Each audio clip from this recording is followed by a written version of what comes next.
জুলাই অভ্যুত্থানে 7.62 রাইফেল হাতে কারা ছিলেন সেই সিভিলিয়ান প্রফেশনাল স্নাইপার? প্রশ্ন এবং তদন্তের দাবি উঠলেও কেন এটি চেপে গেল ডক্টর ইউনূস সরকার?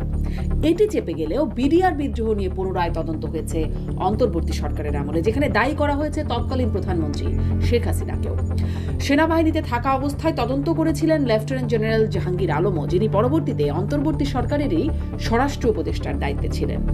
কোন তদন্তের কতটা সঠিক আর কতটা উদ্দেশ্য প্রণোদিত?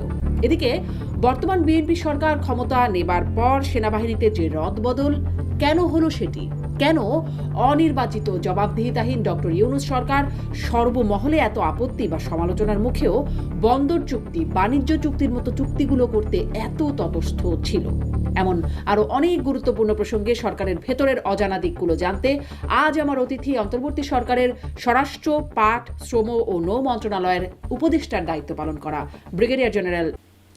ধন্যবাদ আপনাকে শারমিন, বহুদিন পরে আপনার শোতে আসলাম।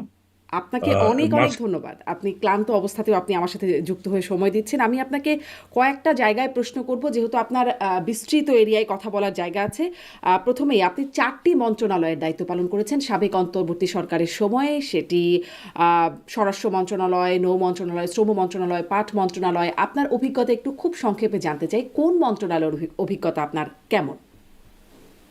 দেখুন, আমি প্রথমে কিছুদিন বোধহয় 8-9 দিন ছিলাম স্বরাষ্ট্র মন্ত্রণালয়ে। ওই সময় স্বরাষ্ট্র মন্ত্রণালয় ছিল অত্যন্ত চ্যালেঞ্জের।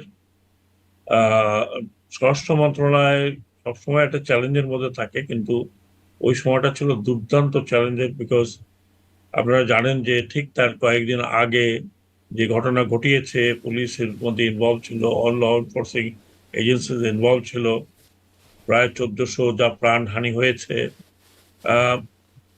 সবকিছু মিলিয়ে 5 অগস্টের পরে পুলিশ একরকম ডিসঅ্যাপিয়ার হয়ে গেল। পুলিশকে দেখাই গেল না কোথাও, না থানায়, না রাস্তায়, না কোনো কার্যক্রমে। দারুণ অরাজকতা চলছিল 5 থেকে 8 তারিখ পর্যন্ত।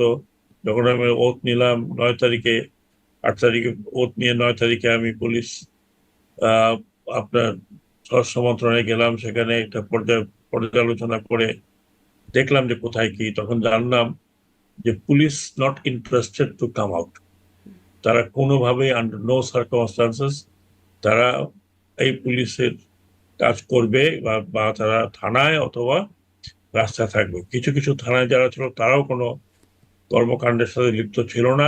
অনেকগুলো থানা আগুনে জ্বালিয়ে দেওয়া হয়েছিল, অনেক পুলিশ হত্যা করা হয়েছিল। আপনি জানেন উত্তরবঙ্গে একটা জায়গায় 19টি পুলিশ, যেখানে অন্তঃসত্ত্বা মহিলাও ছিলেন, তাদেরকে তাদেরকে আগুনে পুড়িয়ে দেওয়া হয়েছে এইসবের পরে।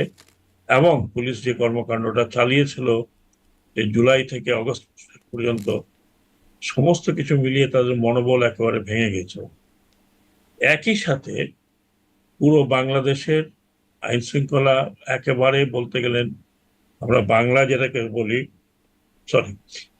যেটাকে বলি তলানি, একেবারে 0 পয়েন্টে চলে গিয়েছিল। এবং এই পুলিশকে বাইরে আনার সকল প্রচেষ্টা ব্যর্থ হয়েছিল এর মধ্যেই।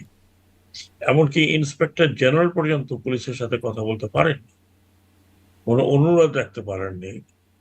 আমাকে আমাকে যখন এই সব ঘটনা বলা হলো, তখন আমি ডিসাইড করলাম যে আমি সরাসরি পুলিশের সাথে কথা বলবো, ডাকবো।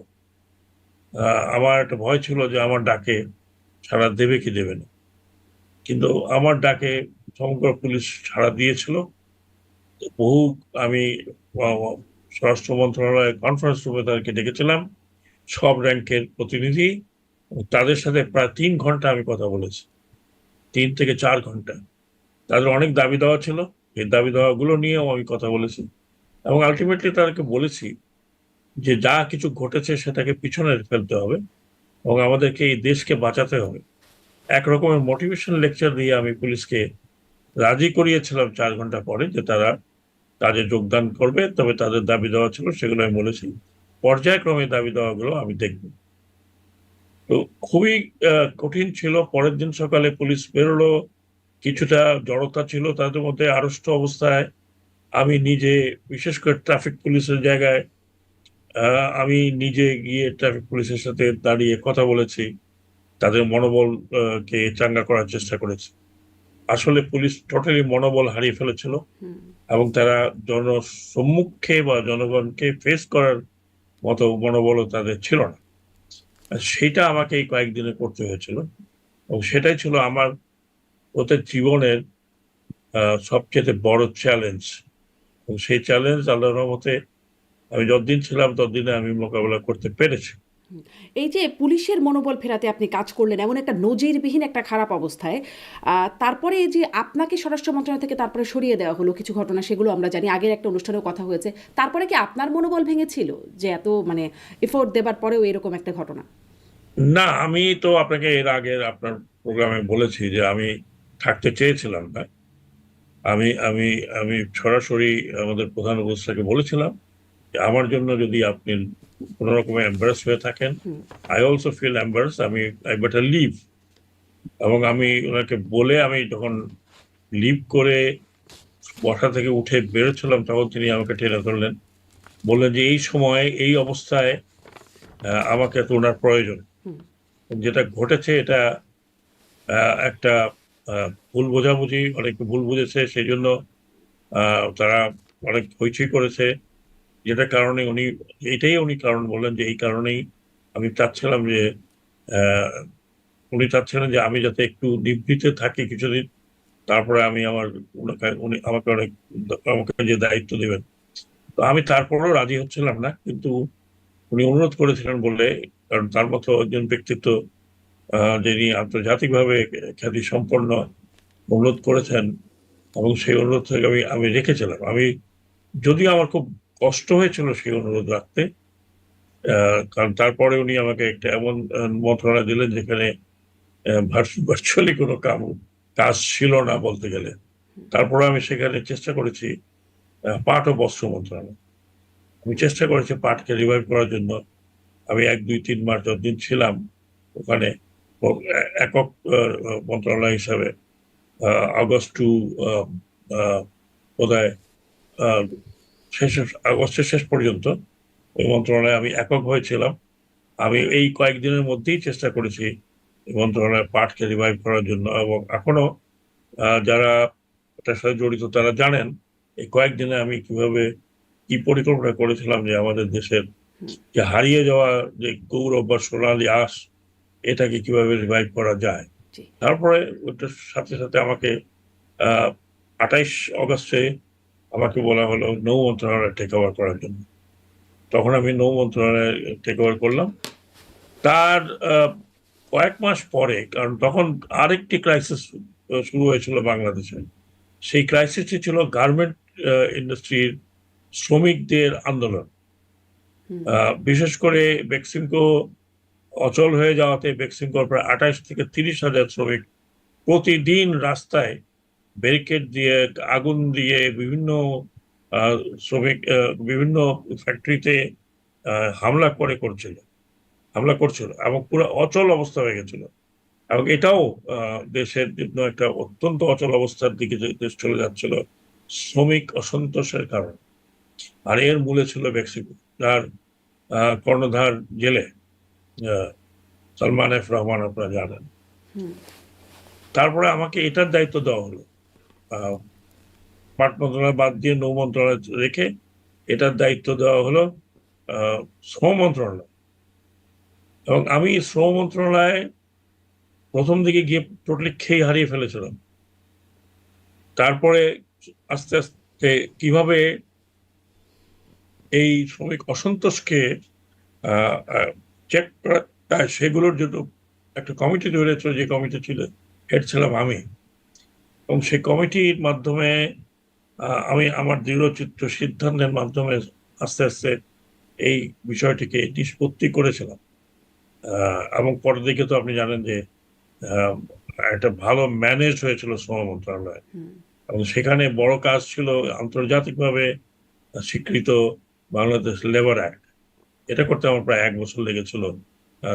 ট্রাইপার্টিট মিটিং, টিসিসি বলে এই কমিটির মাধ্যমে মিটিং করে এই আপনার আইনটিকে পরিবর্তন করা ছিল, ম্যাসিভ পরিবর্তন করা ছিল, যেটা আইএলও নির্দেশিত ছিল, এবং আইএলওতে সাবমিট করার পরে আমাদের উপরে যে ইন্সপেকশনের খড়গটা ছিল সেটা অনেকটা শিথিল হয়েছে এখন। জি, তার মানে শ্রম মন্ত্রণালয়ে আপনি বেশ কিছু সফলতা আপনি নিজে অনুভব করেছেন, যেখানে স্বরাষ্ট্র মন্ত্রণালয়ে একটু কিছু এম্বারাসিং বিষয় ছিল। আপনি বলছিলেন যে ভুল বোঝাবুঝি, না, সেখানে শুধু স্বরাষ্ট্র, শুধু শ্রম মন্ত্রণালয় নয়, একই সাথে আমি যে কাজ করেছি নৌ জি, মন্ত্রণালয়, আসি একটু নৌ তার মন্ত্রণালয়ের কাজ প্রসঙ্গেও শুনবো। সেখানে অনেক কাজ আচ্ছা, আছে এবং সেখানে অনেক প্রশ্নের জায়গাও আছে। একে একে আসি। মানে স্বরাষ্ট্র মন্ত্রণালয় থেকে যাওয়ার সময় যে ভুল বোঝাবুঝিগুলোর কথা বলছিলেন, তার মধ্যে একটা ভুল বোঝাবুঝি ছিল। সেটি নিয়ে তো বহু কথা হয়ে গেছে। যে আপনার যে স্বরাষ্ট্র মন্ত্রণালয়ের দায়িত্বে থাকাকালীন আপনি যে বলেছিলেন পুলিশের কাছে 7.62 রাইফেল আছে, কিন্তু সিভিলিয়ানদের কাছে কিভাবে আসলো, এই প্রশ্নটা করেছিলেন এবং এই প্রশ্নটা করে আপনি তোপের মুখে পড়েছিলেন বলে আপনি নিজেও বলেছিলেন যে এটি নিয়ে একটা ভুল বোঝাবুঝি হয়েছে। অনেকেই ভুল বুঝেছে, অনেকেই পছন্দ করে না এই প্রশ্নটি। আপনি তারপরে স্পষ্ট করেছেন আরেকটা আয়োজনে। পরে 6 মাসের মতো পরে সেনাবাহিনীর একটা আয়োজনে গিয়েও আপনি বলেছেন যে সিভিলিয়ানদের কাছেও এই 7.62 রাইফেল ছিল, এটি কিভাবে গেল একটা ইনকোয়ারি হওয়া দরকার। এই ইনকোয়ারিটি কি শেষ পর্যন্ত হয়েছে? না, আমার জানা মতে না। কেন হলো না? আমার জানা মতে না। কেন, সেটার উত্তর তো আমি দিতে পারবো না, কারণ এটা তো স্বরাষ্ট্র মন্ত্রণালয়ের বিষয়, এবং স্বরাষ্ট্র মন্ত্রণালয়, আমার পরে লেফটেন্যান্ট জেনারেল জাহাঙ্গীর ছিলেন, এটার উত্তর তো তিনি দিতে পারবেন যে কেন এই ইনভেস্টিগেশন করা হলো না। এই ইনভেস্টিগেশনটা খুব জরুরি ছিল, কারণ আমরা জানি আউটসাইড জ্ঞান যে পুলিশের কাছ থেকে এসব হাতিয়ার দিয়ে দেওয়া হয়েছিল ছাত্র দল, ছাত্রলীগ বলে শোনা যাচ্ছিল। কারণ এরা, আমরা মনে আছে যে যখন ছাত্র আন্দোলন একটা হচ্ছিল, যখন বাচ্চারা বেরোছিল নিরাপদ সড়কের জন্য, কিন্তু সেই হেলমেট বাহিনীরা পিটিয়ে দিয়েছিল। আপনার মনে আছে নিশ্চয়ই, ধানমন্ডির দেখি ধানমন্ডি না মোহাম্মদপুর এলাকায় সাত মসজিদ, সেখানে একটা বড় ধরনের, প্রতিবারই দেখা গেছে যে কোনো ক্রাইসিস হলেই পুলিশের সাথে এই ধরনের হেলমেট বাহিনী। আপনার সিভিল পোশাকে হেলমেট পরে, অনেক সময় পুলিশের জ্যাকেট পরে তারা কিন্তু অ্যাকশনে গিয়েছে, লাঠি ছোড়া নিয়ে বাচ্চাদের পিটিয়েছে, মানুষকে পিটিয়েছে। এটা তো অহরহ চিত্র ছিল। ঠিক এবার ওইরকমই যেটা দেখেছিলাম এবং ভিডিওতে আসছিল, যে ঠিক ওইরকমই তাদের হাতে লাঠি নয়, তাদের হাতে এবার উঠলো পুলিশের যে rifle, that is 7.62 Chinese model 39। এই রাইফেলটি, পুলিশের যে রাইফেল, সেগুলো তাদের হাতে ছিল। তারাও এই গণহত্যার মধ্যে তারাও আপনার পার্টিসিপেট করেছে। এরকম ভিডিও আপনিও দেখেছেন নিশ্চয়ই, আমিও দেখেছি, এবং এর সাথে অনেক মানুষের চেহারা দেখা গেছে যাদের সাথে আমাদের মিল খুঁজে পাওয়া যায় না। তো আমি এই বিষয়টি ভেবেছিলাম যে এটা থাকলে আমি এটা একটা ইনকোয়ারি করবো, যে পুলিশের হাত থেকে কি কারো হুকুমে গিয়েছিল, না পুলিশ ইচ্ছা করে দিয়েছিল, না জোর করে নিয়েছিল। তো এটা আর আমি জানি না এরপরে এটা নিয়ে আর কোনো ইনভেস্টিগেশন ইনকোয়ারিটা হয়েছে হলো না, কিনা। ইনভেস্টিগেশন ইনকোয়ারি হলো না আপনি বললেন যে, কিন্তু মানে এটা তো একটা খুবই গুরুত্বপূর্ণ এবং ভয়াবহ একটা চিত্রের কথা আপনি খেয়াল করলেন, কিন্তু ধরেন এমন কোনো বিষয় আসলে লুকানো হয় যেটি একটা কোনো গোমর ফাঁস হয়ে যাবে বা সরকার বিব্রত হয়ে যাবে বা সরকারি দল এরকম, মানে সাধারণভাবে আমরা যেটা জানি, এই বিষয়টাকে এরকম চাপের মুখে মানে চেপে রাখা কেন হলো? এবং আপনি বললেন যখন, আপনি কেন তোপের মুখে পড়লেন? এই বিষয়টাকে আপনি কখনো অনুধাবন করেছেন যে এটি আসলে? আমি তোপের মুখে ঠিক বলবো না, আমি মিসকোটেড। এক পক্ষ মিসকোট করার চেষ্টা করছিল যে অ্যাকচুয়ালি পুলিশ গুলি করে নাই, অন্যরা গুলি করেছে, সেই অন্যরা অন্য পক্ষের লোক, এই ধরনের একটা ব্যাখ্যা দেওয়ার চেষ্টা করেছিল। বাট সেই ব্যাখ্যাটা ঠিকই ঠিক, কারণ পুলিশের হাতে রাইফেল নেয়, এইটা নেয়, এটা কোত্থেকে আসলো, এই ধরনের ব্যাখ্যা যখন কেউ দেয়, তখন বলতে হবে যে মানে হয় আমি রাইফেল চিনি না, আর না হয় আমার চোখ অন্ধ ছিল, যে পুলিশের কাছে এই রাইফেল ছিল না, এই রাইফেল শুধু সিভিলিয়ানদের হাতে ছিল। তো এই ধরনের একটা যেটাকে আমরা বলি স্মোক স্ক্রিন, এটা ক্রিয়েট করার চেষ্টা করা হচ্ছিল। সেই জন্য আমি বললাম যে এটা নিয়ে অনেক কথাবার্তা হয়েছে, কিছুটা আপনার বিকৃত করা হয়েছে, বিকৃত করে কথা বলা হয়েছে, যে জন্য আমি আরেকবার যখন সুযোগ পেলাম তখন ক্লিয়ার করে দিলাম বিষয়টা জি, আমার তরফ থেকে। জি। আপনি বলছিলেন যে ওই সেই সেনা আয়োজনের বক্তৃতায় আপনি বলছিলেন যে ৪ তারিখ শাহীন কমপ্লেক্সের কাছে যখন ছিলেন তখন আপনার কাছে একটি ফোন কল এসেছিল। আপনাকে বলেছিলেন ফোনে যে আপনি আর সামনে যাবেন না কারণ আপনি স্নাইপারের টার্গেট। আপনি বুঝতে পেরেছিলেন যে ফোনটি আসলে গোয়েন্দাদের মধ্য থেকে এসেছে। আপনি সেটি ব্যাখ্যা করছিলেন। তাহলে মানে গোয়েন্দারা জানে যে প্রফেশনাল স্নাইপাররা আছে, কোথায় আছে এবং তারা কারা সেটিও নিশ্চয়ই জানে। মানে ইনকোয়ারিটা নিশ্চয়ই খুব একটা জানাশোনা ব্যাপারই ছিল। আমি এটা 4 তারিখ নয়, 4 তারিখে তো আমরা একটা সম্মেলন করলাম যেখানে আমি সরাসরি আহ, সেনা সামরিক বাহিনীকে রিকোয়েস্ট করেছিলাম as a senior retired officer যে আপনারা এই ধরনের উস্কানিমূলক কাজ করবেন না, আপনাদের কাজ দেশ রক্ষা, আপনাদের কাজ দেশের লোককে মারা নয়। So do not fire. এবং আমি সরাসরি প্রধানমন্ত্রীকে বলেছিলাম আপনি এরকম অর্ডার দেবেন না, যেই অর্ডার মানতে বাধ্য নয় সৈনিকরা, কারণ এটা লফুল অর্ডার নয়। কাউকে গুলি করে মেরে ফেলা আর্মির জন্য এটা লফুল অর্ডার নয়, যুদ্ধক্ষেত্রে অন্যরকম ব্যাপার। সেটা পরে এটা নিয়ে অনেক হয়েছিল ওই দিন রাতে এবং ওই দিন সারাদিনই বলতে গেলে আমরা আমরা যারা ছিলাম এক ধরনের নার্ভাস ফিল করছিলাম, কারণ আমাদের পিছনে আহ প্রচুর মনে হলো যে প্রচুর লোক লক্ষ্য করছে যে আমরা কোথায় যাই কি করি। আমি সেদিন বাসা থেকে বের হইনি। পরের দিন সকালে, পরের দিন 5 তারিখ সকালবেলা আমাদের প্রাক্তন সৈনিক সেনাবাহিনীর লোকজন তারা একটা প্রসেশন করতে চেয়েছিল যে যে যে সংহতি করার জন্য। 5 তারিখে আপনি জানেন যে 6 তারিখে ঢাকা চলো একটা প্রোগ্রাম করেছিল, সেটাকে 4 তারিখের কথা বলার পরেই তারা একদিন আগালো। কারণ 4 তারিখের পরে কিন্তু যেটা লক্ষ্য করা গেছে যে সেনাবাহিনী আর সেরকম অ্যাটাকিং পোস্টারে ছিল না, তারাও রিল্যাক্স করে গেছে। ওই দিন আমাদের বিশেষ করে এই ডিওএইচএস থেকে যারা ছিলেন, চারিদিক থেকে এসেছিলেন, তারা আমাকে ডেকে নিয়ে গেলেন যে আমি যাতে এই প্রসেশনটা লিড করি বা সেখানে জয়েন করি, যেহেতু তার আগের দিন আমি এই ধরনের কথা বলেছি। আমরা গিয়েছিলাম, ওইখানেও কথাবার্তা বলেছিলাম। আমি দেখেছি সেনাবাহিনীর লোকজনও সেখানে ছিল, কিন্তু তারা আমাদেরকে একটা প্রোটেকশনের মধ্যে রেখে দিল। বৃষ্টি হচ্ছিল, প্রসেশনটা যখন শুরু হলো তো আমি হাঁটা শুরু করলাম ওদের সাথে। আমাদের উদ্দেশ্য ছিল প্রথমে আমরা জাহাঙ্গীর গেট পর্যন্ত যাব, তারপরে আমরা ফার্ম গেট পর্যন্ত যাব, ফিরে আসবো। এটা ছিল একাত্মতা ঘোষণার বিষয়টি, যে আমরাও ঢাকা মার্চের সাথে জড়িত। আপনি জানেন তার আগে এই সব ডিওএইচএস থেকে কিন্তু লোকজন বের হয়ে গেছিল সমর্থনে, ছাত্রদের সমর্থনে। ওই সময় আমি যখন শাহীন কমপ্লেক্স, আপনি চিনবেন কিনা জানি না, এই মাঝামাঝি জায়গায় যখন ক্রস করছিলাম তখন ওই টেলিফোনটা আমি পাই এবং আমাকে বারবার অনুরোধ করা ছিল যে আপনি যাবেন না, কারণ এই ধরনের টার্গেট যদি একটা পায় তাহলে এই যে যে আন্দোলন এটা তো অন্য স্রোতে চলে যাবে। তো সেই জন্য আমাকে রিকোয়েস্ট করেছিল। আমি জিজ্ঞেস করেছিলাম আপনি পরিচয় দিলেন না, বললেন যে আমি আপনার শুভাকাঙ্ক্ষী, এটা বলে রেখে দিন। এবং তাতে আমার একটা ধারণা হয়েছিল যে সামবডি হু নোজ। এবং ওই দিনই কিন্তু অনেক কিলিং হয়েছে, আপনার আপনার টার্গেট শুটিং হয়েছে, খুঁজে দেখবেন। এইদিকে না হলেও ফার্ম গেট অনওয়ার্ড ছিল কিন্তু, এবং বেশ কয়েকটি ছাত্র নেতা কিন্তু মারা গেছে যারা যারা সামনে ছিল।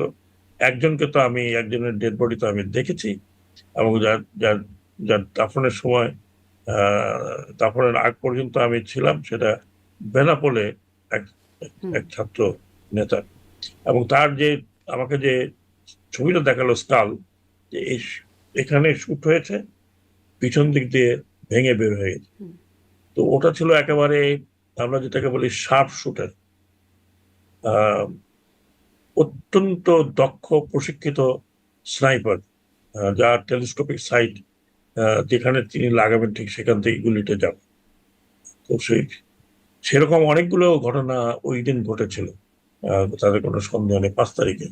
বাসায় কিন্তু ম্যাক্সিমাম স্নাইপার শুটিং হয়েছে। এরকম শার্প শুটাররা কি আমাদের বিভিন্ন ছাত্র সংগঠনদের মধ্য থেকে বলে আপনার মানে আপনি বলতে পারেন? আপনি একটু আগে বলছেন ছাত্রলীগ ছাত্রদলকে দেওয়া হয়েছে কিনা, মানে কিভাবে গেল পুলিশ থেকে পুলিশের অস্ত্র সিভিলিয়ানদের কাছে, মানে এরকম প্রফেশনাল স্নাইপার আমাদের না, স্নাইপার কিন্তু বাইরের লোক নয়। স্নাইপার পুলিশের হতে পারে, অন্যান্য অর্গানাইজেশন হতে পারে, এমনকি সন্দেহজনকভাবে হয়তো অন্যান্য এক্সপার্টরাও হতে পারে, হুম, হয়তো বাইরেরও কেউ থাকলে থাকতে পারে, আই ডোন্ট নো। আর এগুলো তো ইনভেস্টিগেশনের ব্যাপার, ইনভেস্টিগেশন না করলে তো বোঝা যাচ্ছে না। কিন্তু এই ইনভেস্টিগেশন গুলো হয়নি। আমি মনে করি যদি ভবিষ্যতে বর্তমান সরকার এই ইনভেস্টিগেশন করতে চায় তাহলে খুব ভালো হবে, কারণ এটা ভবিষ্যতের জন্য একটা বড় ধরনের শিক্ষণীয়, বড় ধরনের বিষয় হয়ে দাঁড়াবে। এটাই একটা খুবই ফিসি বা মানে মানে অস্পষ্ট বা একটা কি বলবো, মানে সন্দেহের জায়গা তৈরি করে কিনা যে এরকম গুরুত্বপূর্ণ একটা জায়গা যেটা পুরো অভ্যুত্থান নিয়ে এত কিছু হলো, সেখানে এইরকম একটা বিষয়কে একরকম চেপে যাওয়া হলো, এটি একটা মানে বিষয়টা আজব লাগে না? আমি আজকে বলতে পারি, এখন বলতে পারি, আমি কোনো এক ক্যাবিনেট মিটিং এ কিন্তু কথাটা উঠিয়েছিলাম, হুম, এবং আমি ব্যক্তিগতভাবে স্বরাষ্ট্র উপদেষ্টাকে অনুরোধও করেছিলাম যে টেক এ স্টেপ, এটা জানার দরকার আছে। আজকের জন্য না হলে ভবিষ্যতের জন্য জানার দরকার আছে। আজকের আমাদের জন্য না হলে ভবিষ্যৎ সরকারে যারা আসবেন তাদের জানার দরকার আছে যে হোয়াট অ্যাকচুয়ালি হ্যাপেন। আজকে হুম, আহ, জনাব তারেক রহমানের নেতৃত্বে বিএনপি ক্ষমতায় আছে, কিন্তু এই বিএনপি তো 17 বছর সাফার করেছে, তারা গুম হয়েছে, তারা খুন হয়েছে। এবং এই যে ঘটনাটা ঘটলো, মানে এই ঘটনার তা তো ধরুন এটাকে আমি বলি লিডারলেস আপরাইজিং। হুম, এবং এই লিডারলেস আপরাইজিং হলো কিভাবে হলো, কেন হলো, এটা যদি, এবং এই ঘটনাগুলো আমার মনে হয় যদি এই সরকার, বর্তমান জনাব তারেক রহমানের সরকার যদি সঠিকভাবে এটাকে ইনভেস্টিগেশন করে বের না করে, তাহলে তারা ভবিষ্যৎ আহ, কিভাবে নির্ধারণ করবেন আমার ঠিক জানা নেই।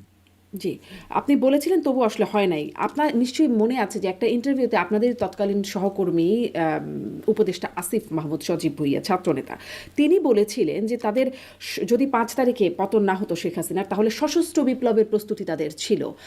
মানে তাদের এই সশস্ত্র হয়ে ওঠাটা কীরকমভাবে ছিল বা তাদের অস্ত্রশস্ত্রের উৎস কী ছিল, এগুলো কি কোনোভাবে কোনো জানাশোনা গেছে যে ছাত্রদের না, হাতে? না, না, না, হ্যাঁ, না, এগুলো এগুলো তো শোনেন, অনেক সময় হয় কি, রেটরিক হয় যে ওই তারিখে ওটা না হলে আমি এটা করতাম, হুম, সশস্ত্র বিপ্লব করতাম। এখন সশস্ত্র বিপ্লব বলে দিলাম, হ্যাঁ, কিন্তু প্রস্তুতি এটা ছিল তো কোনো,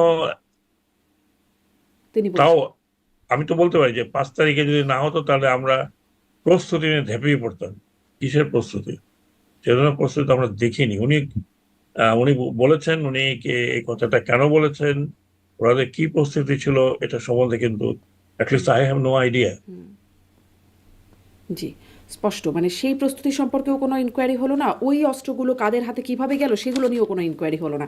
ফলে বিষয়টা আপনি বলছেন সামনে যদি হয় নিশ্চয়ই আমরা তখন জানার চেষ্টা করব। এগুলো হয় কি, একটা রাষ্ট্র যারা পরিচালনা করবেন হুম, তাদেরকে কিন্তু, ওনারা এটা পাবলিক করেন বা না করেন, কিন্তু তাদেরকে এই পুরো জিনিসটা খতিয়ে দেখার প্রয়োজন আছে। হুম, কারণ ভবিষ্যৎ রাষ্ট্র তো, আজকে এটা হলো আর কালকে এটা হবে না এমন তো কোনো কথা নেই। ভবিষ্যৎ যাতে এই ধরনের কর্মকাণ্ড না হয় সেটার জন্য ওনাদেরকে এখন ব্যবস্থা নিতে হবে। সেটার জন্য ওনাদেরকে স্বরাষ্ট্র মন্ত্রণালয়কে প্রস্তুত থাকতে হবে, এবং এবং প্রয়োজন বোধে এটাকে রোধ করা, যে যা যা যা করার আছে তা হয়।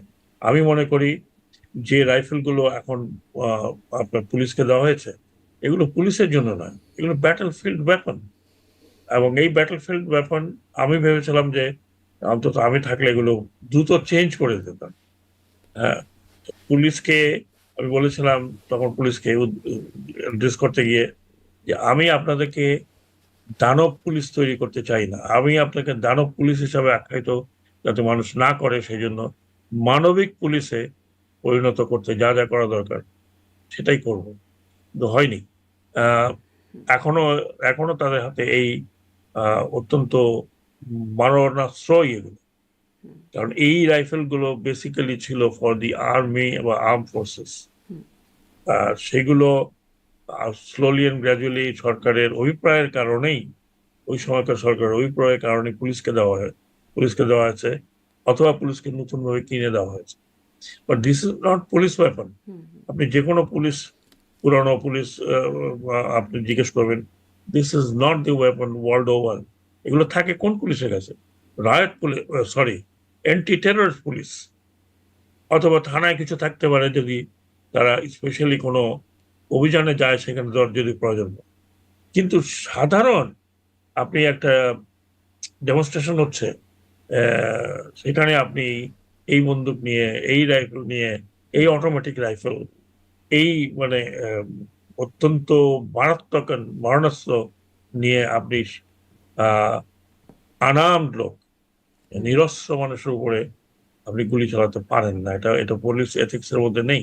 জি যেই কারণে পুলিশকে এরকম মারণাস্ত্র দেওয়া হয় না, জি কিন্তু কাঁটা সেই বন্দুক মারণাস্ত্র দেওয়া হয়। পুলিশের কাছে দেওয়া ছিল, এবং খুব অদ্ভুত ব্যাপার যে সেই অস্ত্র লুট হয়ে গেল, সেই অস্ত্রগুলো সব উদ্ধার করা গেল না। আমাদের আপনার পরের উত্তরসূরি স্বরাষ্ট্র উপদেষ্টা তিনি বললেন যে তিনি গ্যারান্টি দিয়েছিলেন যেগুলো নির্বাচনে ব্যবহৃত হবে না, কিভাবে যেন দিয়েছিলেন সেই গ্যারান্টি জানি না, কিন্তু তিনি এই গ্যারান্টিটা দিয়েছিলেন, এখনো সেটি উদ্ধার হয়নি।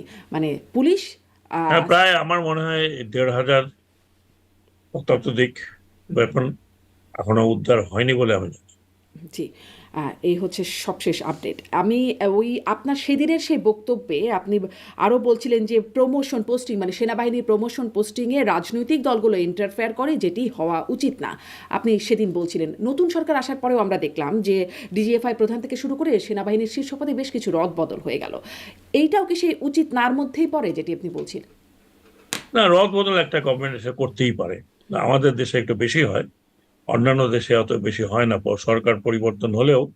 কারণ একটা একটা সিনিয়রিটি আছে, একটা রোল আছে, একটা আপনার দক্ষতার বিষয় আছে, ট্রেনিং এর ব্যাপার আছে। চট করে এভাবে পরিবর্তন হয় না।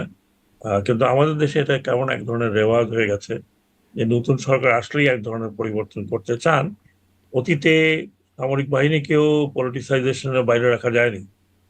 ডেমোক্রেটিক প্রসেস বা ডেমোক্রেটিক কান্ট্রিতে সামরিক বাহিনীকে শুধুমাত্র মাপা হয় তার প্রশিক্ষণ এবং তার দক্ষতার উপরে, সিনিয়রিটি এন্ড দক্ষতা, আনলেস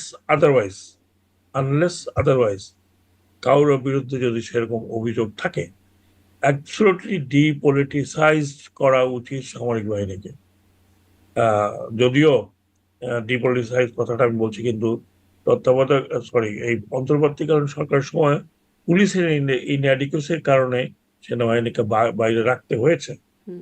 বাট একটা দেশের সামরিক বাহিনী কিন্তু এন্ড অফ ইট, মানে আপনি এরপরে আর কোনো আপনাকে শক্তিও নেই, এরপরে আপনাকে ডিফেন্স করার মতো কেউ নেই।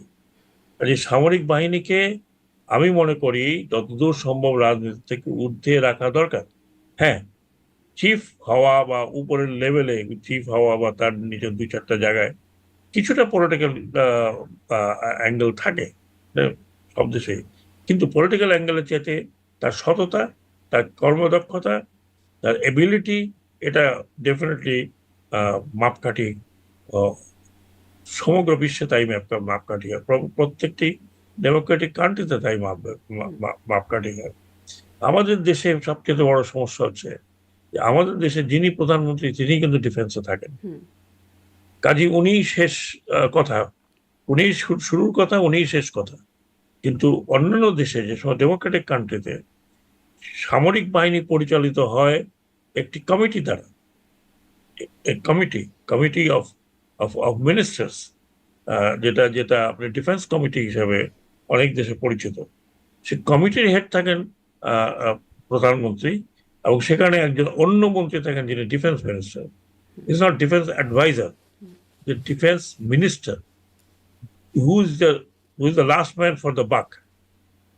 হ্যাঁ, আর তার উপরে থাকে প্রধানমন্ত্রী, আর তার উপরে থাকে প্রেসিডেন্ট, যিনি সর্বাধিনায়ক আপনার ডেমোক্রেটিক প্রসেসে এবং কনস্টিটিউশন। কাজী এখানে সামরিক বাহিনীকে পরিচালিত করার জন্য যে কমিটি ডেমোক্রেটিক প্রসেসে থাকে, তাদের মাধ্যমে কিন্তু এই সবগুলো আপনার হয়। কিন্তু আমাদের দেশে, আমি যদিও লিখেছি, আমি প্রেজেন্টেশন দিয়েছি,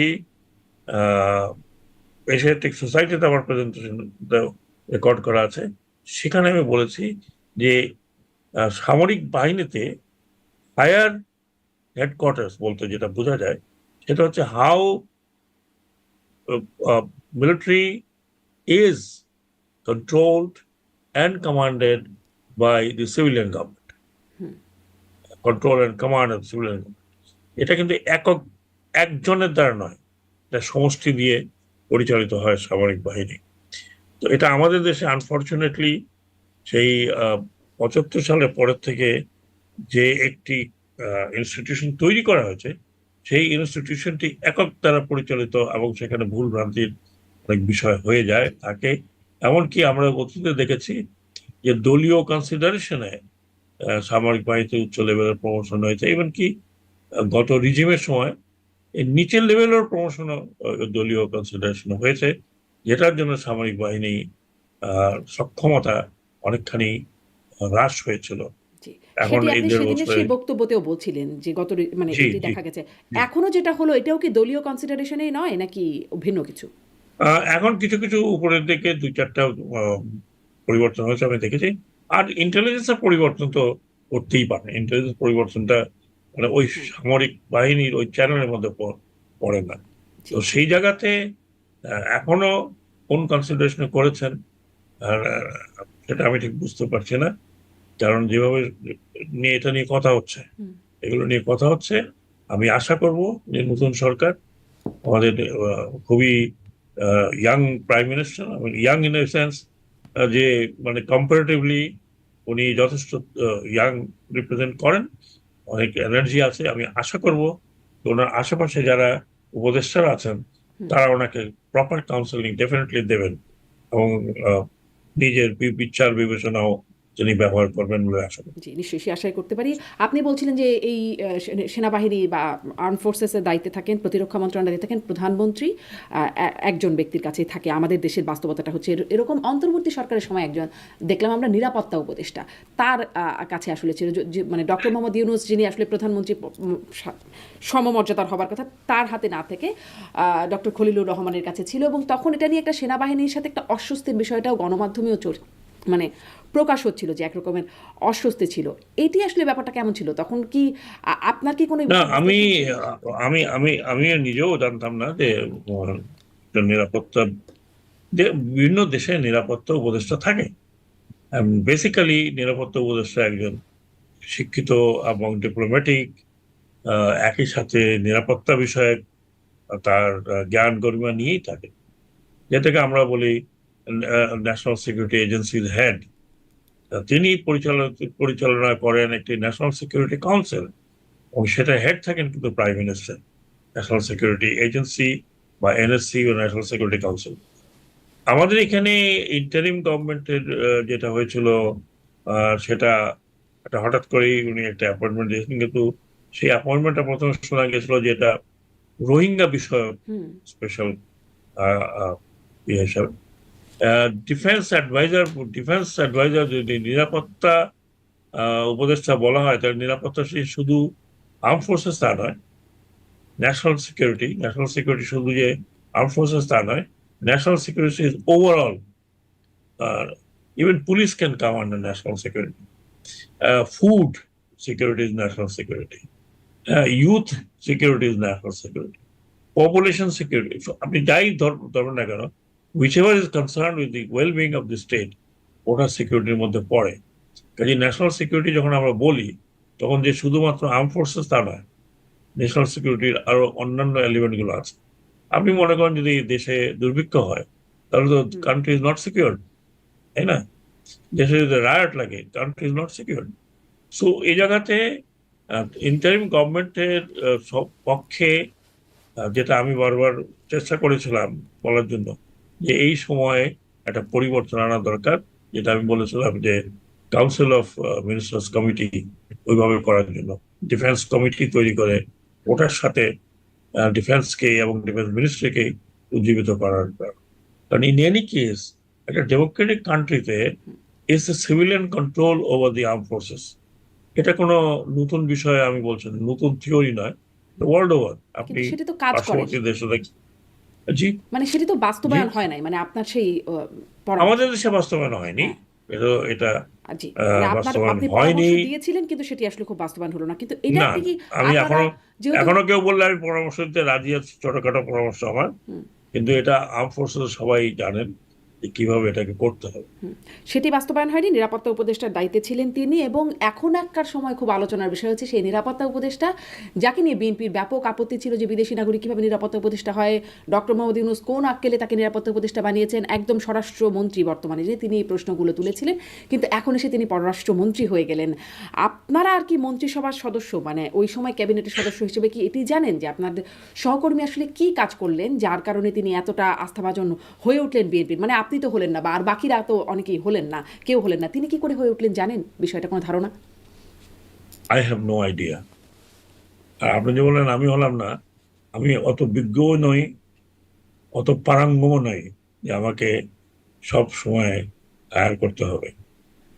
সো এটা বিষয়টা তো আমি যেহেতু জানি না, এটা নিয়ে কখনো আলোচনা হয়নি, বরং আই ওয়াজ লিটল সারপ্রাইজ যখন আমি দেখলাম যে উনি ওক নিতে গিয়েছেন। কারণ এটা নিয়ে কানাঘুষাও আমাদের মধ্যে হয়েছে বলে আমি জানি না, অত আমি জানি না, হয়তো যারা আরো ক্লোজ ছিলেন তারা জানেন কিনা I don't know. But I don't know, এটা এই জিনিসটা কোথাও ডিসকাশনও হয়নি। হয় যদি থাকে তাহলে লিমিটেড কেউ জানতে পারে, আচ্ছা, নট মি। আচ্ছা। আম, আপনি একটু আরও কয়েকটা বিষয়ে কথা বলতে বলতে আসলে রয়ে গেল, ঠিক আছে, ওগুলোতে আপনি একটা কথা শুধু একটু বলি যে আপনি বলছিলেন যে ওই যে একদম শুরুতে স্বরাষ্ট্র উপদেষ্টার দায়িত্ব যখন ছিলেন তখন আপনার যে এক্সপেরিয়েন্স, আমি যেটি বলছিলাম যে নজিরবিহীন একটা খারাপ সময়ের মধ্যে আপনি দায়িত্ব নিয়েছিলেন। আপনি বলছিলেন যে আগুনে পুড়িয়ে দেওয়া হয়েছে, অনেকগুলো থানা পুড়িয়ে দেওয়া হয়েছে, পুলিশকে পুড়িয়ে মারা হয়েছে, অন্তঃসত্ত্বা নারী ছিলেন সেখানে। এই ঘটনাগুলো যে ইনডেমনিটি দেওয়া হলো পরে, মানে তাহলে কি এই ঘটনাগুলোর বিচার হবে না? এই বিষয়ে মানে এই বিষয়টা একদম চূড়ান্ত যে এই বিষয়গুলোর বিচার করা যাবে না, মানে এই ইনডেমনিটি প্রশ্নটা অধ্যাদেশ যেটি আপনাকে হলো। এই প্রশ্নটা আপনাকে করতে হবে স্বরাষ্ট্র মন্ত্রণালয়। আচ্ছা, আচ্ছা, এখন অবশ্য অধ্যাদেশগুলো নিয়েও একটু প্রশ্ন উঠছে যখন রাষ্ট্রপতি বলছেন যে তিনি আসলে অনেক কিছুই জানতেনই না, যখন যে কাজগুলো হয়েছে তিনি একরকম অবরুদ্ধই তিনি ছিলেন। এটাও কি আপনার কোনো ধারণা আছে যে এতদিন চুপ থাকা, চুপ্পু রাষ্ট্রপতি চুপ্পু, তিনি এখন কিভাবে মানে এখন কিভাবে মুখ খুলছেন? অ্যাকচুয়ালি আপনাকে দেখতে হবে যে কি সিচুয়েশন ছিল ওই সময়। একটা বলেছিলাম যে লিডারলেস আপরাইজিং, কোন নেতৃত্বের নিচে কিন্তু আপরাইজিং হয়নি, কোন পলিটিক্যাল পার্টির নিচে আপরাইজিং হয়নি, কোন পলিটিক্যাল নেতার কারণে আপরাইজিং হয়নি। এটা সম্পূর্ণ একটা স্বয়ংক্রিয়, যদি আমি বলি, আচ্ছা অ্যাটলিস্ট চাক্ষুষ তাই। পিছনে কে আছে কে ছিল না, কোন কোন কোন ফোর্স ছিল না ছিল, এগুলো অনেক কথা বলা হয়, কিন্তু ওই সময় দেখা গেছে যে এই ইয়াং জেনারেশন ছাত্ররা, এরা গুলি খেয়ে মরে যাচ্ছে, তারপরেও তো মানে পিছনে যায়নি। এটা ভেবেছিল 2-4টা গুলি মারলে লোক মরে যাবে, তারপর আর কেউ আসবে না, কিন্তু সেটা হয়নি। এটা একটা unprecedented uprising in the whole of the world. অনেক পলিটিক্যাল পার্টি বলেছে যে আমরা এর মধ্যে নাই, আমরা এর সাথে নাই। তাহলে কারা ছিল এটা? আমি যদি ধরে নিই যে এরাই ছিল, এই ইয়াং জেনারেশন, যাদেরকে পুলিশে নিয়ে টর্চার করেছে, যাদেরকে ভাতের হোটেলে নিয়ে ভাত খাওয়ানো হয়েছে, ইত্যাদি ইত্যাদি, মেলা কিছু নানান ধরনের ড্রামা হয়েছে।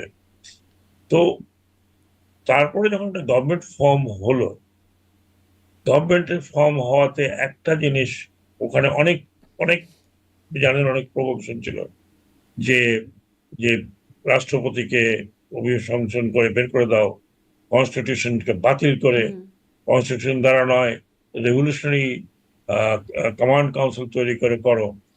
কিন্তু একটা আধুনিক দেশ, আপনি এরকম ভাবে সবকিছু ফেলে দিয়ে, সংবিধান ফেলে দিয়ে আপনি একটা রাষ্ট্র পরিচালনা করবেন, তাও আবার বাইরে এক জায়গায় আপনি জনগণের সামনে ওত নেবেন, এটা একটা মডার্ন রাষ্ট্রের বিষয় নয়।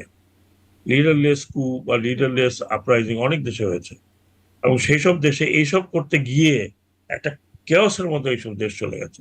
এখন পর্যন্ত সেই কেওস থেকে বেরোতে পারেনি। আমি যদি বলি ইরাক, টিউনিসিয়া, ইজিপ্ট, এমনকি ইউরোপিয়ান কিছু, যেটা ইয়েলো রেভলিউশন যেটা আমরা বলেছি, সেখানে কিন্তু অনেক সময় লেগেছে টু সেটেল ডাউন। হুম যার কারণ হচ্ছে যে এই ধরনের অনেক ঘটনাগুলো ঘটেছে এইভাবে। তো কনস্টিটিউশনাল ধারাবাহিকতা থাকার কারণেই আপনি একটা ইলেকশন করতে পেরেছেন। না হলে যদি কনস্টিটিউশনের ধারাবাহিকতা না থাকে, কনস্টিটিউশন যদি না থাকে, তাহলে আপনি বলতে পারেন কিসের ইলেকশন। লোকে হাত খাড়া করবে, দ্যাট ইজ ইলেকশন। এবং একটা রাষ্ট্রপতির ধারাবাহিকতা থাকলে, এখন রাষ্ট্রপতি আজকে বলছেন তিনি 2 বছর না 1.5 বছর হুম আহ বন্দি চালাচ্ছিলেন। হ্যাঁ, ওনার অনেক কাজ হতে রেস্ট্রিক্টেড করা হয়েছিল, কোনো সন্দেহ নেই। আহ, কিন্তু উনি তো বিভিন্ন সেরিমনিতে ছিলেন, গিয়েছেন। হ্যাঁ, 16 ডিসেম্বর, হুম 21 ফেব্রুয়ারি উনি সেগুলো গিয়েছেন। খুব মানে অনেকগুলোই যেগুলোতে যাবার কথা তার সেগুলোতে তিনি যেতে পারেন নাই, মানে দু একটাতে গেছেন। কিছু কিছু তো শোনেন, আমি যেটা বলেছি যে একটা আনইউজুয়াল রেভলিউশন হয়েছে। এটাকে আপনি রেভলিউশন বলেন, আপনি এটাকে আপরাইজিং বলেন, যেটাই বলেন, আপনি যেইভাবে হুম একটা গভর্নমেন্ট কোলাপস করে। আপনি তো অন্য টেলিভিশনে যখন ছিলেন এখানে বাংলাদেশে, আপনার সাথে আপনার আপনার আপনার পরিচালনায় আমি আরো আমরা বহুবার এসব আলোচনা করেছি যে এই ধরনের সরকার, যে ধরনের সরকার আওয়ামী লীগের হুম সরকার ছিল, সেই ধরনের সরকারের যখন অ্যাবনর্মাল পতন হয়, তখন সম্পূর্ণ সোসাইটি, সম্পূর্ণ স্ট্রাকচার ভেঙে যায়। এক্স্যাক্টলি বাংলাদেশে তাই হয়েছে। হুম এই স্ট্রাকচার ভাঙ্গার থেকে রাষ্ট্রপতিকে রাখা, আমি মনে করি স্ট্রাকচারটাকে ধরে রাখার একটা প্রয়াস ছিল। এখন উনি কমপ্লেন করছেন এবং একই সাথে বলছেন যে ওরা রাখলে আমি আছি।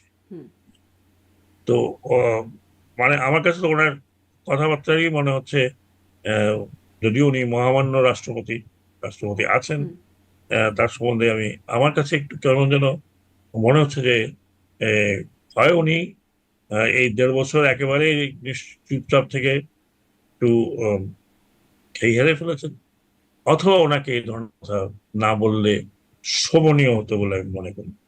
জি। আহ, তিনি একটা কথা বলেছেন যে তখন তার অপসারণে যেটি যে আন্দোলনটা হচ্ছিল নানান রকম এই মঞ্চ সেই মঞ্চ এই ঐক্য এরকম নানান রকম সংগঠন করে একই রকম মানুষজন নানান রকম সংগঠন করে এই অপসারণের দাবিতে আন্দোলন শুরু করে দিল বা বিক্ষোভ শুরু করে দিল। তিনি প্রশ্ন করছেন এত টাকা পেল কই তারা, এই প্রশ্নটা কি কখনো এসেছে যে তারা আসলে কোত্থেকে আসছে ফান্ডটা? এত টাকা কোথায় বলে তো ইনভেস্টিগেশন করতে হবে। হুম এটা তো আপনিই বললেন, আমিও বলতে পারি, আরে তারা অর্গানাইজ করলো, টাকা দিল কে? হুম তো টাকা দেওয়ার অভাব অভাব তো কখনো হয় না। আপনি মনে করেন এই যে রাজনীতিতে যারা যান, ইলেকশন করেন, আজকাল ইলেকশন তো বিনা পয়সা হয় না। তো সেটাও যে টাকা আসে থেকে। তো এইগুলো প্রশ্নের কোনো উত্তর নেই যদি আপনি হুম। করতে না চান ধরেন এটা রাষ্ট্রের। রাজনীতিবিদরা বড়লোক মানুষ আছেন তাদের মধ্যে অনেকে তাদের চাঁদা দেন, কিন্তু এই ছাত্ররা তারা আন্দোলন করেছিল তাদের টাকা এখানে ফেরত যে নিয়ে। এখানে যে অনেক বড়লোক মানুষরা টাকা অন্য তাদের নিজস্ব কোনো উদ্দেশ্যে দিচ্ছে না বা দেয়নি, হুম আপনি আমি কি হলফ করে বলতে পারবো? জি হয়তো দেশের মধ্যে একটা কেওস লেগে থাকলে অনেকের সুবিধা হয়, কেওস লাগানোর চেষ্টা করে। সেটা সবসময় যে বাইরের থেকে আসবে এমন তো কোনো কথা নেই, ভিতরেও তো লোকজন, আমাদের দেশে অনেক লোকজন আছে জি যারা মনে করে যে একটা কেওটিক সিচুয়েশন থাকলে অনেকটা সুবিধা হয় অনেকটা। জি। কিন্তু সেটি আসলে বের করার চেষ্টা হয় নাই। আপনি আপনার বক্তব্য স্পষ্ট, রাষ্ট্রপতি সম্পর্কেও একটু জেনে নিলাম যে তার আসলে এভাবে বলাটা খুব শোভনীয় হচ্ছে না। সামারি করলে এরকমই আপনি বলবেন। আমার কাছে মনে হচ্ছে, আমি ব্যক্তিগতভাবে রাষ্ট্রপতি একটি প্রতিষ্ঠান, হুম, যিনি থাকবেন একেবারে কন্ট্রোভার্সির উপরে। এখন ওনার এই কথাগুলো নিয়ে তো কন্ট্রোভার্সি হচ্ছে। এক পক্ষ বলছে, আরেক পক্ষ বলছে, 3-4 পক্ষ তো অলরেডি আপনি দেখেছেন সোশ্যাল মিডিয়াতে দাঁড়িয়ে গেছে। হুম, তো রাষ্ট্রপতিকে নিয়ে তিনি যেই হন না কেন, তিনি কনস্টিটিউশনালি হেড, ওনাকে ওনার বক্তব্য নিয়ে এই জন্য আপনি বিদেশে সব দেশের আপনি তো দেখবেন যে এই সিস্টেমের রাষ্ট্রপতিরা কিন্তু সহজে কথা বলেন না, অত্যন্ত মেপে দুই একটা কথা বলেন, হুম, জি। কিন্তু তাকেই যদি যাতে মানে ওই তার পজিশনে কোনো নামে কন্ট্রোভার্সি সবকিছু না। হচ্ছে, যেটি আসলে সবসময় হয়। কিন্তু তিনি জানেনও না কি হচ্ছে। আ তার নামে চিঠি পাঠিয়ে দেয়া হচ্ছে। কিন্তু আসলে তিনি যেটি লেখেন নাই বা তিনি যেটি মন্তব্যটি করেন নাই, এরকম যখন হচ্ছে তখন কি সেগুলো তিনি আসলে বলবেন না যে এগুলো তার নামে হয়ে গেল? তাছাড়া যদি মানে এটা কি বলাটা অনুচিত? না না, আমি অনুচিতের কথা বলছি না, আমি বলছি কন্ট্রোভার্সি। হুম, কন্ট্রোভার্সি তৈরি করার এখন তো কোনো দরকার ছিল না।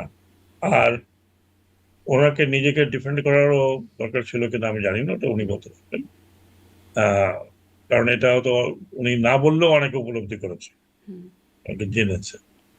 এখন ওনার সম্বন্ধে তো আমি বিশেষ কিছু বলতে পারবো না।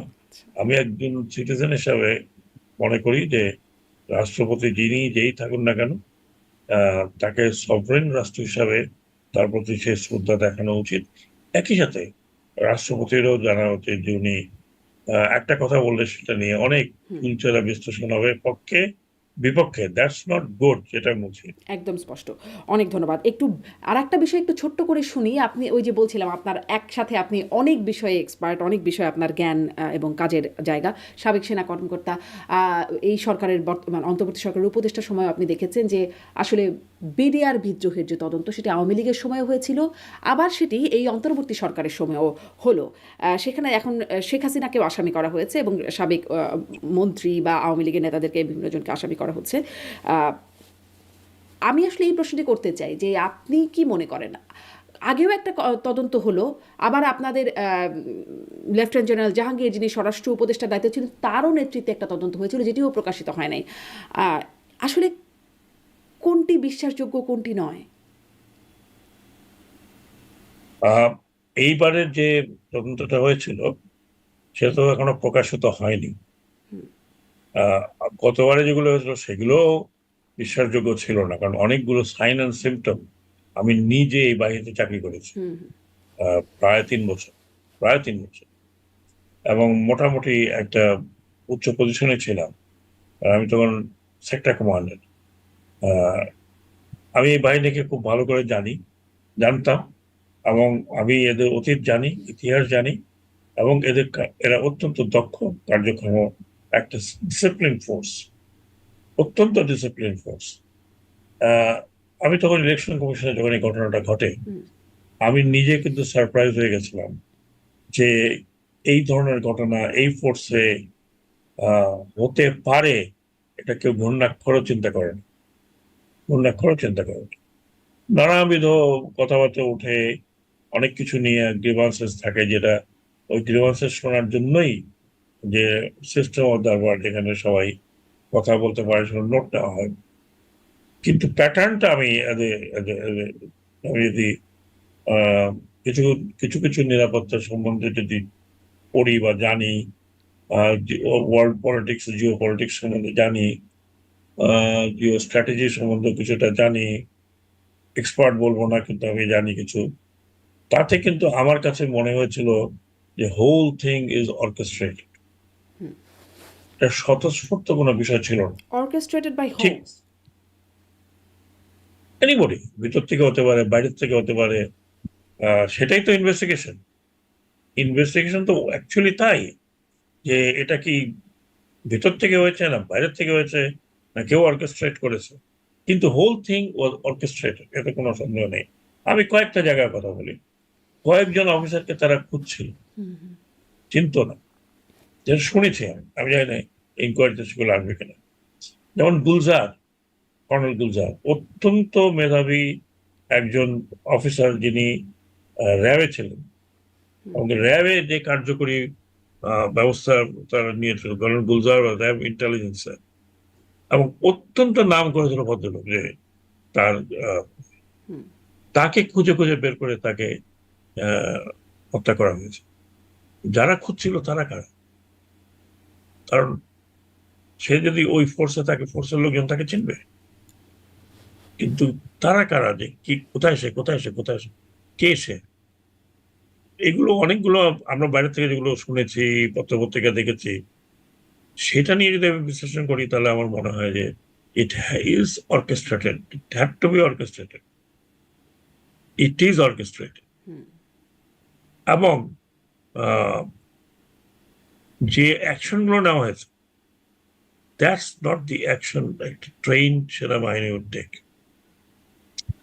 এবং প্রধানমন্ত্রী যে সময়টা কিল করলেন, তৎকালীন স্বরাষ্ট্রমন্ত্রী যে সময়টা কিল করলেন, এটা এনকারেজ করেছে to go for further action. আপনি যদি, আমি ইনকোয়ারির মধ্যে ছিলাম না বা জানি না, কিন্তু আমি পত্র পত্রিকা আমার সামরিক বাহিনীতে অনেকগুলো বছর চাকরি করা, এবং অনেক টার্মোয়েল দেখেছি বাংলাদেশে। 7 নভেম্বর আপনার মনে আছে, আপনার হয়তো অনেক ছোট ছিলেন বা মনেও নেই হয়তো আপনার। 7 নভেম্বরে যে ঘটনাটা বাংলাদেশে ঘটেছিল, যেটা বাংলাদেশ ওই সময় মাত্র কয়েক বছর বয়স, সেনাবাহিনী তেমন সুশৃঙ্খল মানে সুগঠিত নয়, এবং এটা একমাত্র আমি আমার বইতে লিখেছি, আজকে বলছি না, একমাত্র লোক যিনি ঠেকিয়েছিলেন সেটা হচ্ছে প্রয়াত রাষ্ট্রপতি জিয়াউর রহমান। এবং আমরা কতিপয়, বলতে গেলে 20 থেকে 21 জন ওই দিন জিয়াউর রহমানের সাথে অফিসার ছিলেন। আমার নিজস্ব গণনা 30-এর বেশি হবে না, বাকি অফিসাররা ভয়ে এদিক ওদিক চলে গেছে। এবং আমি নিজের চোখে দেখেছি তিনি কিভাবে কত সাহসে এই জিনিসটাকে মোকাবেলা করেছেন।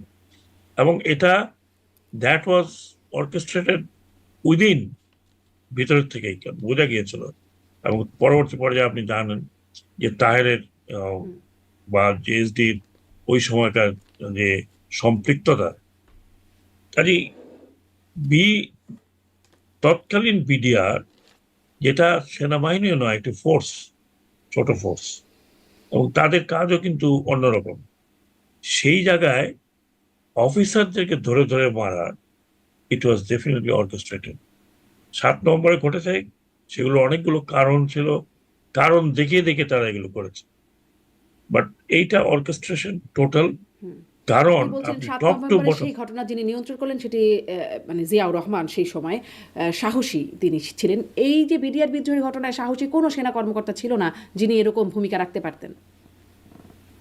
সেনা কর্মকর্তা সাহসী ছিল কি ছিল না আমি সেরকম দেখিনি। সেনা প্রধানের ওই সময়কার যে action, that was not the correct action. এবং প্রধানমন্ত্রী যেভাবে সময় ক্ষেপণ করেছেন, that was not also correct.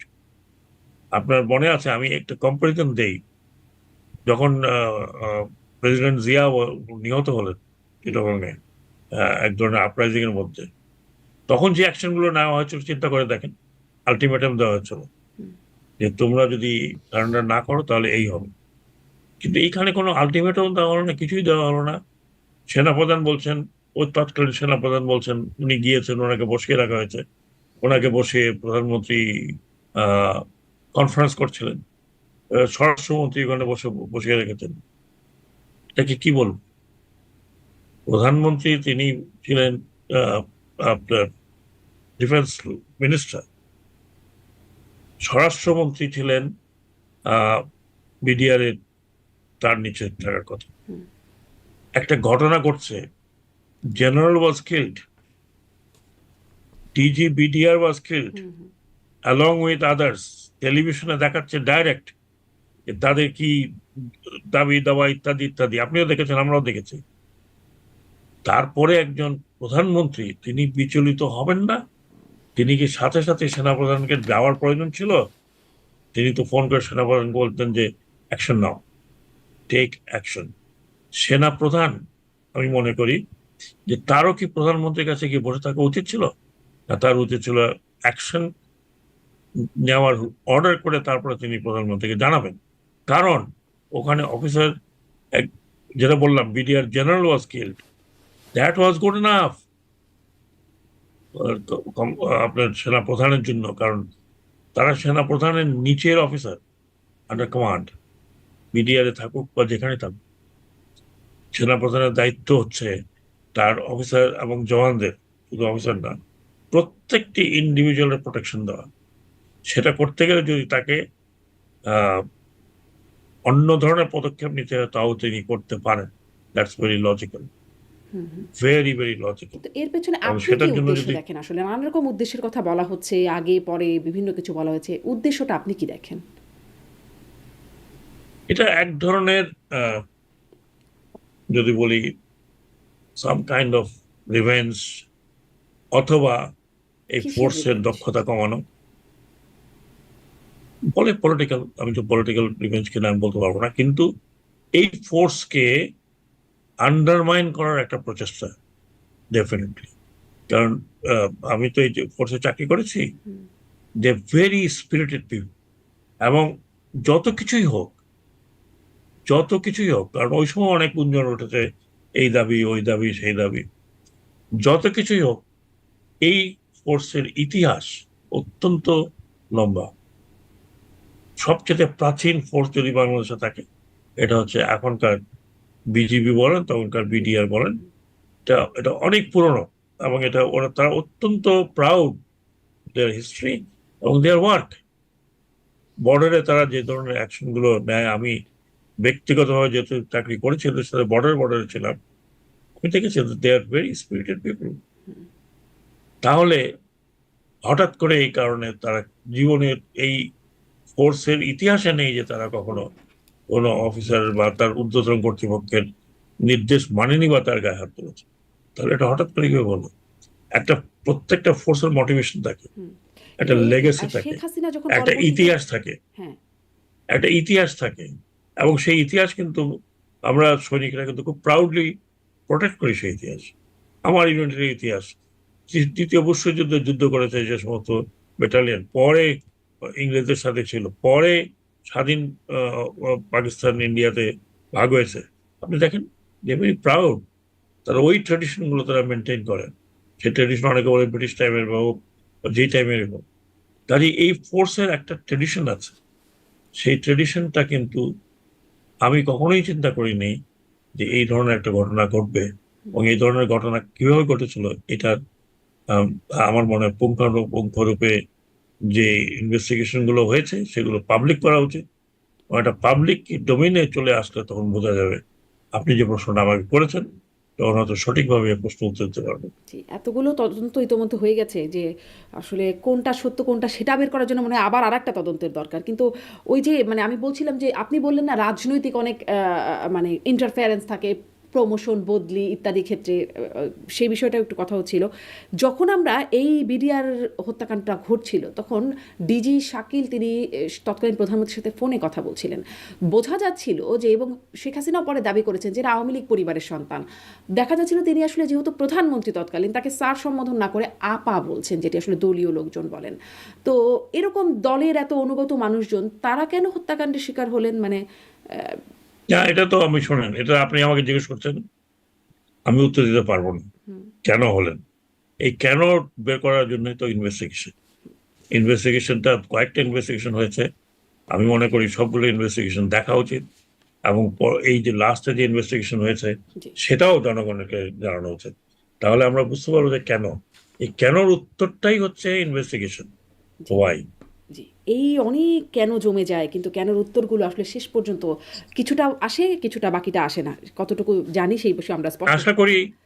আশা করি আমরা হয়তো কিছুটা জানতে পারবো, ইফ নট 100%, আমরা কিছুটা জানতে পারবো। আমি ঠিক আপনার মতোই আহ, যতটুকু জানি, যতটুকু বুঝি, কিন্তু আমার বোঝা, আমার বিশ্লেষণ কারেক্ট হবে, কারণ it is very very sensitive issue. জি আপনাকে মনে রাখতে হবে 57 officer were killed and all of them were brilliant officers, all of them. আমি অনেক কিছু নিই, অনেক আমার জুনিয়র ইনক্লুডিং শাকিল আমার আন্ডারে চাকরি করেছে। হি ওয়াজ এ ব্রিলিয়েন্ট অফিসার এবং অত্যন্ত প্রফেশনাল অফিসার।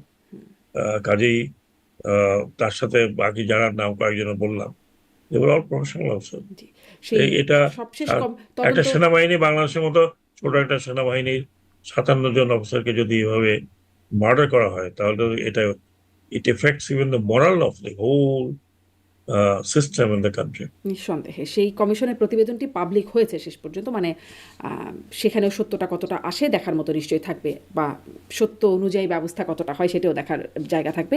আপনি বলতে শুরু করেছিলেন একটু যে আরও যে মন্ত্রণালয়, নৌ মন্ত্রণালয়ের দায়িত্ব, সেখানেও আপনার নিশ্চয়ই অনেক রকম চ্যালেঞ্জ ছিল। সেই অভিজ্ঞতাটা আপনার কাছ থেকে শুনবো, বিশেষ করে এটি শুনবো যে নৌ মন্ত্রণালয়ে যে বন্দরের বিষয়ে চুক্তি, সেটি নিয়ে খুব বিতর্ক। কারণ আমরা মানে শ্রমিক থেকে শুরু করে ব্যবসায়ী, বন্দর সংশ্লিষ্ট ব্যবসায়ী, বিশ্লেষক, গবেষক সবাই, এমনকি রাজনীতিবিদ যারা আছেন তারা সবাই বন্দর চুক্তির সমালোচনা করলেও অন্তর্বর্তী সরকারের সময় দুটি বন্দর নিয়ে চুক্তি হয়ে গেছে, দীর্ঘমেয়াদী চুক্তি, যেটি নিয়ে কোনো।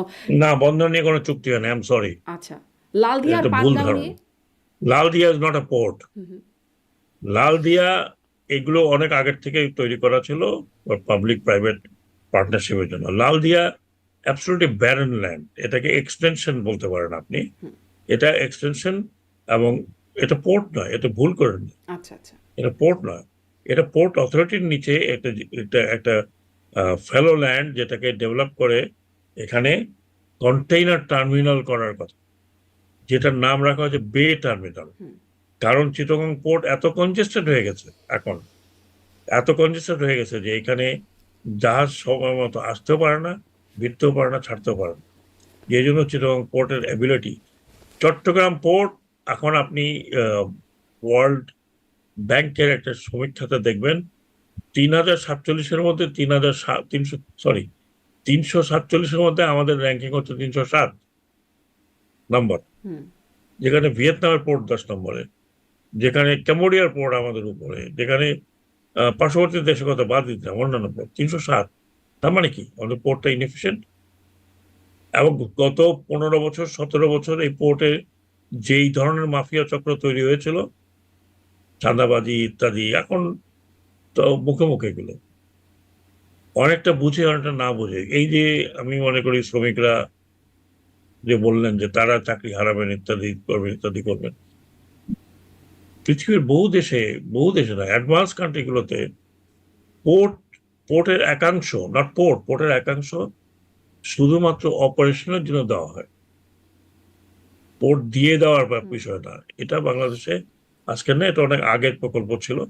গত 6 মাস থেকে এটা নিয়ে নেগোসিয়েশন হচ্ছিল, কিন্তু এই নেগোসিয়েশনে যেটা আমি জড়িত ছিলাম না, সরাসরি এটা পিপিপি অথরিটি বিডা এরা করছিল। কিন্তু সেখানে যখন আমার মতামত চাওয়া হলো, তখন আমি বললাম যে এখন আমরা যে আর্নিং এ আছি তার নিচে কোনোভাবেই এই চুক্তি করা যাবে না, এবং হয়ও নেই। চুক্তিটা হয়নি, আলটিমেট হয়নি এই কারণে, কারণ আমাদের টার্ম ওদের টার্ম মিলছিল না। হুম। টার্ম যদি না মিলে তাহলে চুক্তি করার, তাহলে যে স্বাক্ষর অনুষ্ঠান আমরা দেখলাম, আপনিও যেখানে উপস্থিত ছিলেন। সেই স্বাক্ষর অনুষ্ঠান হচ্ছে হ্যাঁ। লাল দিয়া কন্টেইনার টার্মিনাল। হুম হুম। আপনাকে মনে রাখতে হবে যে এটার সাথে এইটার কারণে, এই স্বাক্ষরের কারণে আমরা $680 মিলিয়ন ওয়ার্ল্ড ব্যাংক দিয়েছে এটা ডেভেলপমেন্টের জন্য। এবং এটা ওয়ার্ল্ড ব্যাংকের একটা প্রজেক্ট, সেটা তো কোনো চুক্তি, কোনো কোনো কোর্টের কোনো অংশ নিয়ে চুক্তি হয়নি। এবং এটা নিয়ে কারোর কোনো মাথা ব্যথা ছিল না, যারা বুঝে নাই বা এটাকে বাড়াতে চাচ্ছ তারা করেছে। এটা নিয়ে কোনো, আপনি খুঁজে দেখবেন যে আপনার আপনার বিজনেসম্যান থেকে শুরু করে সবাই বলে এখানে অলমোস্ট টোটাল $4 বিলিয়ন ইনভেস্ট হওয়ার কথা। আমার টাকা দিয়ে আমি পোর্ট কন্টেনার টার্মিনাল বানাবো, আপনার সাথে আমার একটা চুক্তি হয়েছে, যেহেতু আপনি জায়গাটার মালিক, বিল্ডিং আমি বানাবো, আপনাকে ভাড়া দিতে থাকবো, বিল্ডিং বানাবার পরেও যেহেতু জমির মালিক আপনি, আমি জমির ভাড়া আপনাকে দিতে থাকবো, এবং এই বিল্ডিং এ যারা ভাড়া নিতে আসবেন তাদের কাছ থেকে আমি আপনাকে বা আমি নিব আপনার কাছ থেকে, এবং 25 বছর 26 বছর 27 বছর পর্যন্ত, তারপরে হয় রিনিউ হবে না হয়। এটা তো টোটাল ইনভেস্টমেন্ট বাইরে। কিন্তু এই শর্তগুলো কেন উন্মুক্ত করা হলো না তখন? কেন ওপেন টেন্ডার করা হলো না? এই প্রশ্নগুলো তো এসেছিল। এগুলো এগুলো জি টু জি থেকেও একটা ওপেন টেন্ডারে যাওয়া হয় না, এটি মানে গভর্নমেন্ট টু গভর্নমেন্ট। আরেকটি কথা আপনাকে বলি, যেটা আমি এটা হচ্ছে সিগনেটারি হচ্ছে পোর্ট এবং আপনার এটা হলো মার্কস লাইনার ওয়ার্ল্ডের number 1 liner of the whole ওয়ার্ল্ডে তারা অপারেট করছে। এমন একটা কান্ট্রি, যে কান্ট্রি ওয়ার্ল্ডের নাম্বার 1 অ্যান্টি কারাপশনে, ডেনমার্ক হচ্ছে পৃথিবীর নাম্বার 1, যেটা কোনো কারাপশন সহ্য করে না, কোনো লেনদেনের মধ্যে নাই। তাদের কথা ছিল একটাই, যে এই সময় কোনো বাংলাদেশের যে সরকার ছিল ওই সময়, তাদের কাছ থেকে তারা কোনো লেনদেনের আশা করে না, এবং লেনদেন তারা দেয়নি। এর আগে একবার এসেছিল, তারা চলে গেছিল, এই কথিত আছে লেনদেনের বিষয়ে, তারা আসেনি। এখনো আরো দুটো আসার কথা ছিল, পিএসএ আসেনি এখন পর্যন্ত, কারণ তাদের অভিজ্ঞতা খুব ভালো নয়। এটা নিয়ে আমার মনে হয়, এটা নিয়ে খুব একটা কন্ট্রোভার্সি হয়েছে বলে মনে হয় না। আরেকটি নিয়ে কথা বলে পানগাঁও পানগাঁও টেন্ডার হয়েছে। এটা হচ্ছে পোর্ট, এটা পোর্ট একজন অপারেটর নিয়োগ করেছে, ওকে না করলে যদুতে করতে হলো, যদুকে না করলে মধুকে করতে হতো। হ্যাঁ, এটা কোনো বিদেশি নয়, এরা এখানে সাবসিডি, তাদের কোম্পানি এখানেই আছে, সেই কোম্পানির সাথে যুক্ত আছে একটা। হুম। এই এই জায়গাটাতে আমি আসার পরে আমি একটা বছর মানুষের পায়ে ধরা বাকি রেখেছি যে ভাই আপনারা এটাকে অপারেট করেন, আপনারা এটাকে অপারেট করেন।